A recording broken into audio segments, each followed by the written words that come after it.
নমস্কার বন্ধুরা, welcome back to my channel Champa Rannaghar. আজ আমি আপনাদের সঙ্গে শেয়ার করব গরমের সেরা রেসিপি, যুক্তি ফুলের রেসিপি। গরমের এই কটা দিনই কিন্তু এই যুক্তি ফুলটা বাজারে দেখতে পাওয়া যায়। তাছাড়া এই যুক্তি ফুলের আমরা পাতা বা ফুল দিয়ে চচ্চড়ি, ভাজা অনেক রকমের রেসিপি খেয়ে থাকি। তাহলে চলুন বন্ধুরা দেখে নিন আমি যুক্তি ফুল দিয়ে আজকের একটা দুর্দান্ত স্বাদের আর ইউনিক রেসিপি আপনাদের সঙ্গে শেয়ার করব। যুক্তি ফুলগুলো দেখতে ঠিক এই রকম হয়, আর এই ফুলগুলোর ঠিক খুব ভালো করে বেছে খুঁটে নিতে হয়, কারণ বৃষ্টি হলেই মানে বর্ষা পড়লেই কিন্তু এই ফুলে পোকা হয়ে যায়। তা গরমের মধ্যে খেলে কিন্তু এটা ভীষণই টেস্টি লাগে, মুখের স্বাদ ফেরে।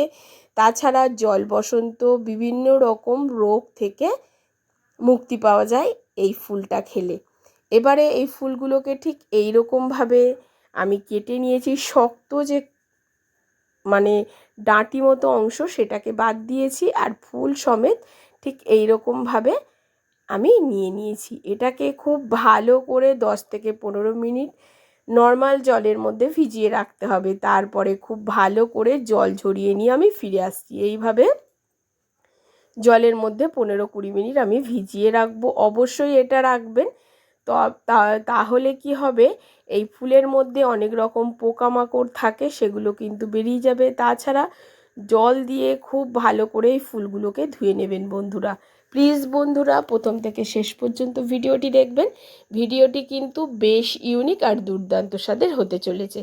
প্রায় 20 মিনিট পর জল ঝরিয়ে নিয়ে আমি ফিরে এসেছি। খুব ভালো করে ধুয়ে পরিষ্কার করে রেখেছি, আর 15 থেকে 20 মিনিট কিন্তু বন্ধুরা এটা আমি জলের মধ্যে ভিজিয়ে রেখেছিলাম। এখন একটা কড়া বসিয়ে নিয়েছি, আর কড়ার মধ্যে দিয়ে দিয়েছি সর্ষের তেল।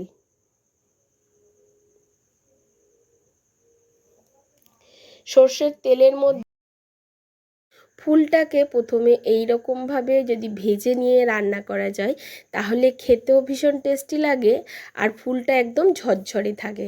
তার জন্যে অল্প সর্ষের তেল দিয়ে কড়ার মধ্যে প্রথমে ফুলগুলোকে আমি লো টু মিডিয়াম ফ্লেমে হালকাভাবে ভেজে নেব।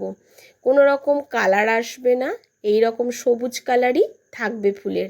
দেখুন আমি প্রথমে ফুলগুলোকে একটু ভেজে নিচ্ছি। প্লিজ বন্ধুরা আমার এই ছোট্ট চ্যানেলে আপনাদের সাপোর্ট আর সাহায্যের খুবই প্রয়োজন। প্লিজ পাশে থাকবেন আর সাপোর্ট করবেন। আর দেখুন নাড়াচাড়া করতে করতে ঠিক এই রকমভাবে একদম ঝরঝরে আর মচমচে করে ভেজে নিয়েছি। এবারে বন্ধুরা এই ফুলটাকে তুলে নেব।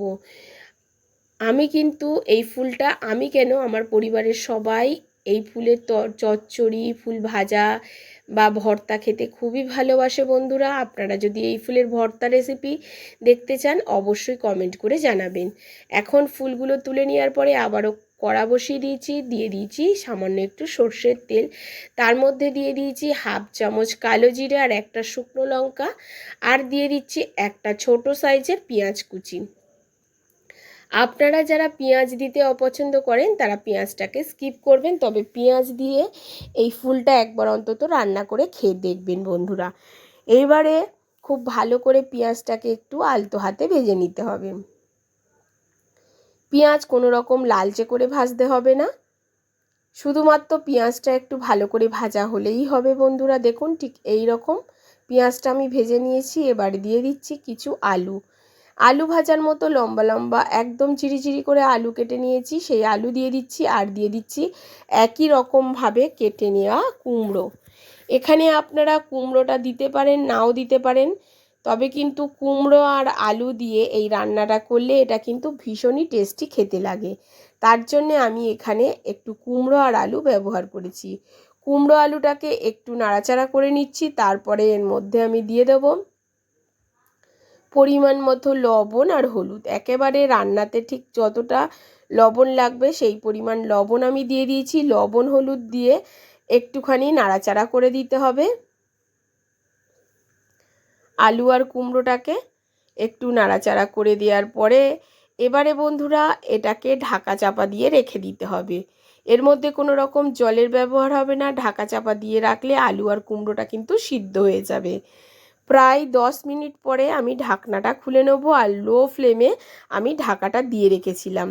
10 মিনিট পর ফিরে এসেছি, আর দেখুন বন্ধুরা ঠিক এই অবস্থায় হয়েছে। এখন নাড়াচাড়া করে কুমড়ো আলুটাকে একটু ভেজে নেব। আলু কুমড়ো কিন্তু প্রায় আমার সিদ্ধ হয়ে গেছে।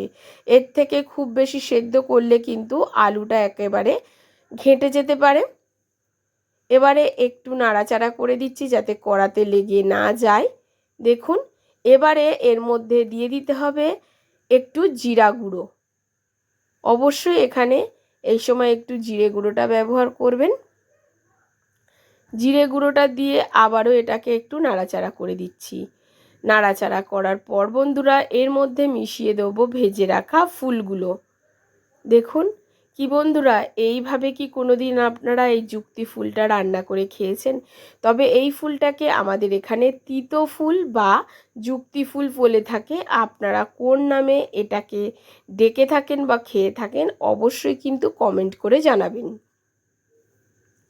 এখন যুক্তি ফুলটাকে খুব ভালো করে কুমড়ো আলুর সঙ্গে আবারও নাড়াচাড়া করে বেশ কিছুক্ষণ আমি এটাকে ভেজে নেব।